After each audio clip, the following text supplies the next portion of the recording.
тавлоти Тоҷикистону ҷаҳонро аз студияи марказии радиои озодӣ пешниҳоди шумо мекунем. Ман Шаълои Гулхоҷат дар хидмататон ҳастам. Салом. Нахуст муруре дорем ба сархати мавзӯи барнома имрӯз 22 апрел. овоза ё ҳақиқат, нигаҳбони оромгоҳе дар душанбе ба таври пинҳонӣ ба хок супоридани чанд нафарро рад мекунад. خیلی 40 کس آورد یا 10 کس آورد یا بر دروغ نیست. супорем ё насупорем, дар ҳоле ки фармони Владимир Путин оид ба патент солҳои зиёдеро ҳалқ кардааст, муҳоҷирон аз ин иқдом хушҳоланд. در خانه اجاره ما 8 نفر زندگی میکنند. قریب همه بیکار به انتظار انجام یافتن دوره کرانتین هستند. خیلی خوب شد که پرداخت پول پاتن را بیکار کردند. навбатҳои тӯлонии наздикони зиндониён дар Тоҷикистон аз соатҳои дарози интизорӣ барои расониндани ғизо ба фарзандонашон шиква доранд. дормада муроқиб кар намедем, ягон телефонӣ бояд ки бо фарзандому суҳбат кунем. Тоҷикистон аз ҷумлаи кишварҳои ангушшуморе боқӣ мемонад ки ба гуфтаи мақомот то ҳол сироят ба вируси корона сабт нашудааст. Вале дар ҳафтаҳои ахир марги 3 сокини ноҳияи Ҷаббор Расулов, як табиб дар шаҳри Бухтар ва ахиран марги як дӯцитон дар Душанбе баҳсҳоеро атрофи вуҷуд доштан ё надоштани бемории COVID-19 доғ кардааст. масъулони бахши тандурустӣ мегӯянд ин беморӣ илтиёби шуш ё худ пневмония аст ки авҷ гирифтааст. Аммо бо ин вуҷуд шубҳа ва овозаҳо хеле зиёд. Масалан, гӯё ки чандин нафарро дар Душанбе дар як гӯшаи оромгоҳе пинҳонӣ дафн карданд. То куҷо ин овозаҳо ҳақиқат доранд? Алишер Зарифӣ ва Таҳмина Ҳакимова пайгирӣ карданд. рӯзҳои ахир дар шабакаҳои иҷтимоӣ хабару овозаҳое паҳн шуд ки гӯё дар қабристони маҳаллаи маъруф ба Каратагинист ки беш аз 40 танро дафн карданд. барои таҳқиқу дурустии ин хабар мо тасмим гирифтем ба ин оромгоҳ сар бизанем. пас аз мушоҳидаву гаштугузорҳо маълум гардид ки чунин овозаҳо асос надоранд ва баъзе аз нигаҳбонони ин оромгоҳ гуфтанд дафнҳо чун рӯзҳои маъмулист. ҳамин коригарои мо ҳастанд ки айни саҳар то бегонера мегарданд. ягон маҳите шава агар самакопоям ки шава беғарз омадаги ини мо сагон самакопам ки шава ё дар омада тамоса мебироянд. ма худам рафта файрод мекунем, манзил пеш манзилканосон мерем, ворисои мурдадора файрод мекунем, данёша мегирем, чи гап хабарай ба чи касалай ҳамаша ма мегирем. мисол ай балинса боша асмерча мегирем. ин хе овозҳои мардум кардааст, ҳамин дурӯғ. ин хели 40 кас овард я 10 кас овард ё бар дурӯғ нест.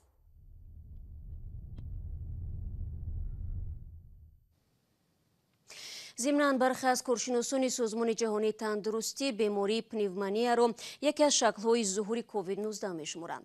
Аз қишрҳои осебпазир дар нисбати коронавирус афроди аз 65 сола ба боло арзёбӣ мешавад.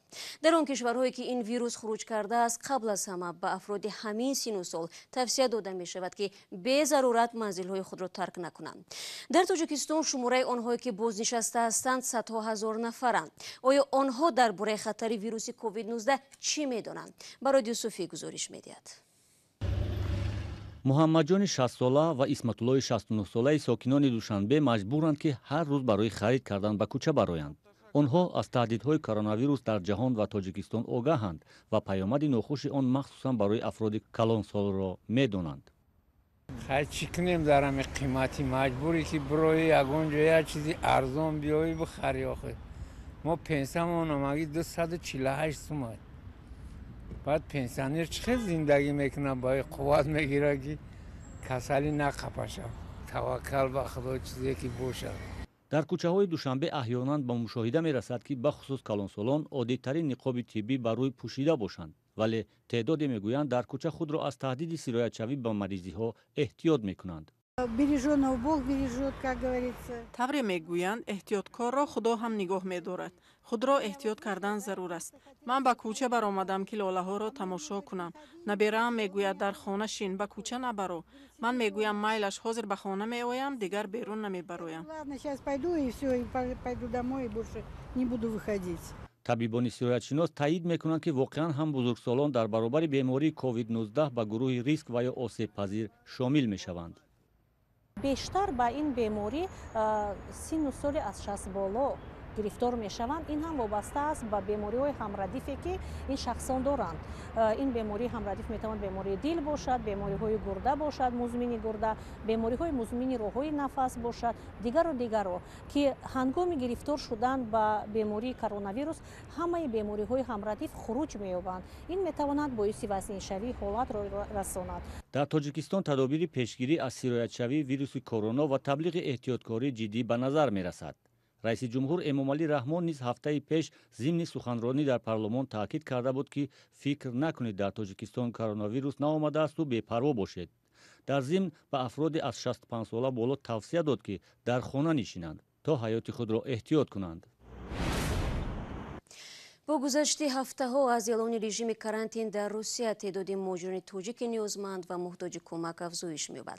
در برابر بیکار و بی‌پول ماندن شماری از آنها حتی جای برای خواب ندارند. یکی از کاربران آزادی ویدیو با فرستادن نواری درباره وضعیت بعدی چندی از ساکنان نویه فرخار قصه می‌کند که در ولایت مسکو سرگردانند. مؤلف نوار می‌گوید این مهاجران به یگان وسیله روزگذرانی ماندند. در حالی که به گفته این کاربر پیوندان از آنها فرستادن پول را منتظرند، خودی آنها حتی سرپناهی برای روز کردن شبشان را ندارند و از افراد خیرخواه امداد می‌جویند. آخر هفته گذشته ولادیمیر پوتین پرزیدنت روسیه تا 3 ماه برای شهروندان خارجی و آدمان بی‌شهروند سبوکی داد و از سپردن پول پتنت آزاد کرد. ولی با گذشت چند روز از این فرمان سؤال و نافهمی‌های زیادی باقی ماندند. از یک طرف بعضی کارفرمایان هنوز هم مهاجران را به سپردن پول پتنت مجبور می‌کنند. در بعضی ریاست‌های مهاجرت روسیه باشند می‌گویند از این فرمان خبر ندارند. هرچند علاقه شعبه‌های پلیس روسیه شرح اجرای فرمان را نشر کردند که در این سند تصدیق شده است مهاجران تا نیمه ماه ایون از سپردن حق پتنت آزاد می باشند. تلویزیون نستایش وریمیا در این موضوع با مهاجران و حامیان حقوق در روسیه صحبت کرد. این گزارش را عبدالله اشورف تقدیم می کند.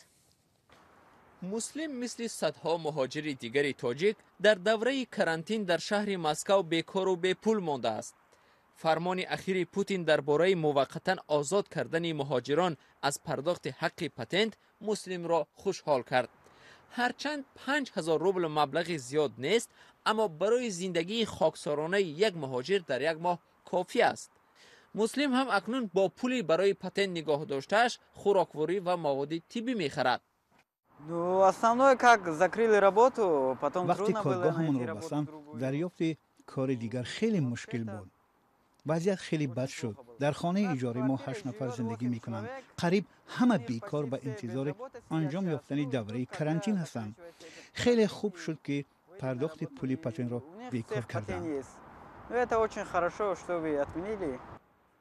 مهاجرانی که در روسیه طبق پتنت به فعالیت مهنتی مشغولند برای 3 ماه تا 15 ایون از پرداخت حق آن آزادند. همچنین به آنها هم که باید از روسیه دپورتاسیا یا رانده می شدند امتیاز داده شده است. مهلت اخراج این مهاجران هم به تأخیر افتاد. همکنون در دوره تعیین شده یعنی از 15 مارس تا 15 ایون آغاز کردن پرونده نسبت مهاجرانی که سند بود و باششان درست نیست و قانون را ویران میکنند منع است. این سند در سامانه پرزیدنت روسیه نشر شده است و محتوایش چنین است: از 15 مارس تا 15 ایون متوقف شود. شهادتنامه پناهگاه موقتی در قلمرو روسیه، شهادتنامه اشتراکچی برنامه دولتی، اجازتنامه کار، پتنت، اجازتنامه دعوت و استفاده نیروی کاری خارجی. با اطلاع پالاتای جمعیتی مسکو، تنها در پایتخت روسیه در ماه دکبر 1,600,000 شهروند خارجی کار و زندگی کرده است. اکثریت حالا هم در این شهرند. تعداد چشمرس آنها بیکار ماندند. کارشناسان میگویند دستور مذکور را بسیاری ها انتظار داشتند و به آن امیدوار بودند. فعالان و حامیان حقوق مهاجران هم چندین بار از حکومت روسیه خواستند پرداخت پول پتنت مهاجران را موقتا باز دارند. بالاخره صدای آنها شنیده شد. منطقاً وقتی مهاجر خارجی کار نمی کند اون نباید برای پتنت پول پرداخت کند. البته می شوند حالت هایی که بیمار می شوند یا رخصتی داشته باشد، اما از مهاجران اگرچه بیکار بودند پول پتنت طلب می شد.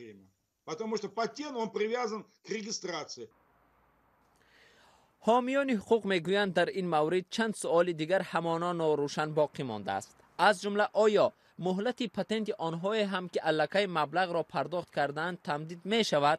حقوقشناسان هم در این باره اندیشه های مختلف دارند. در شرح حقوقی وزارت کارهای داخلی روسیه هم که اخیرا نشر شد در این باره چیزی گفته نشده است.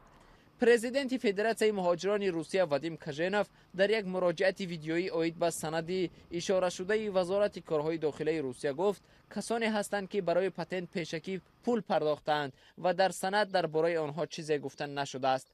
با گفته او احتمال است که این موضوع بدتر بررسی شود.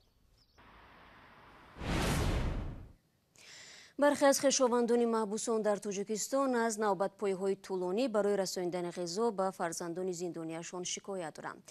مسئولین زندان‌ها میگویند از مشکل انتظاری‌های نزدیکان محبوسان در جریان و از پی حل این مشکلات هستند. باید گفت اکثر محکوم شده‌ها در زندان‌های تاجیکستان با امید کمک‌های غذایی میباشند که از خانه‌هایشان فرستاده میشوند. علیشیر ظریفی موضوع ادامه می‌دهد. آیشه صادقова برای انتقال غذا به فرزندش و خواندن این دو جمله 4 ساعت پشت در محبس انتظاری کشید. این پیام از پسر محبوسش است که بعد از گرفتن غذا به مادرش فرستاد. دیم اکتبر اومدم دیدم آخرین بار بعد باید با دیم اپریل می‌درمادم رفتم که کارانتین شد. گفتن که در اومدن معنی دیگه خیلی عقوتش قبول می‌کنم با همش گرمینیم که همین عقوتا را قبول می‌کنم. با مثل صادقова ده تن از پیوندان محبوسان امروزها پشت در برخی محبس‌های تاجیکستان نوبت‌پایی می‌کنند تا غذای آوردهشان دسترسی فرزندانشان گردد. انتظاری و نوبت‌پایی‌ها در حالی است که سر از 31 مارت ملاقات محبوسان با نزدیکانشان موقتاً منع گردیده است. مقامات دلیل این اقدام را پیشگیری از احتمال پنجشنبه کرونا ویروس نامیدند. پیوندان برخی از محبوسان این تصمیم را سری وقتی می‌دانند، اما در برابرش میگویند این وضعیت نگرانی آنها را درباره شرایط نزدیکان زندانیشان بیشتر می‌کند. در مدار ملاقات کار نمی‌تونم یکان تلفنی باید که با فرزندان صحبت کنیم. کارشناسان میگویند در شرایط خطر سرایت کرونا ویروس چنین تصمیم مقامات را درک می‌کنند، ولی در برابر منع کردن چاره‌های دیگری روی دست گرفته شود تا خانواده‌ها از احوال نزدیکان محبوسشان خبردار گردند. با دیدن آدم، دیدن انسان، فرزندش می‌بیند، عائله‌اش می‌بیند، پدر و مادرش می‌بیند، همون روحیش آرام می‌شود، رفت اصلاحاتش خوب می‌شود. منع واخوری زندانیان به نزدیکانشان در حالی است که برخی از کشورها برای پیشگیری از ویروس کووید 19 محبوسان را موقتاً به خانه جواب دادند. با گفته مسئولین اداره زندان‌های تاجیکستان فعلا مسئله آزاد کردن زندانیان موردی بررسی نیست، اما بعضی از چاره‌های ضروری را بررسی دارند. ما در همه مؤسسه‌ها 15-20 قیدم زیادتر تلفن‌های خدمتی داخل مؤسسه نصب کردگی هستیم که تطبیق داخل مؤسسه ما هر یک محبوس با نوبت البته با تطبیق معینی که داخل کلیه تطبیق داخل مؤسسه ما گذاشته است مخش تواصل علاقه تلفنی می‌کنند. مقامات تاجیکستان میگویند تا حال سرایت ویروس کرونا ویروس را به قید نگرفتند، ولی مثل منع ملاقات محبوسان با نزدیکانشان چاره‌های دیگری را برای پیشگیری از احتمال پنجشنبه این ویروس راه اندازی کردند. طبق اطلاع رسمی در تاجیکستان بیش از 10,000 زندانی میباشد.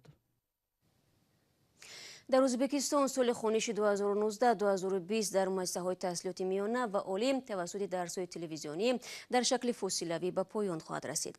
با آگاهی استادی جمهوریوی مبارزه با کرونا ویروس در ازبکستان آموزگاران و کارمندان نظام معارف کار خود را به طور فسیلوی ادامه داده معاششان پرداخت می‌شود.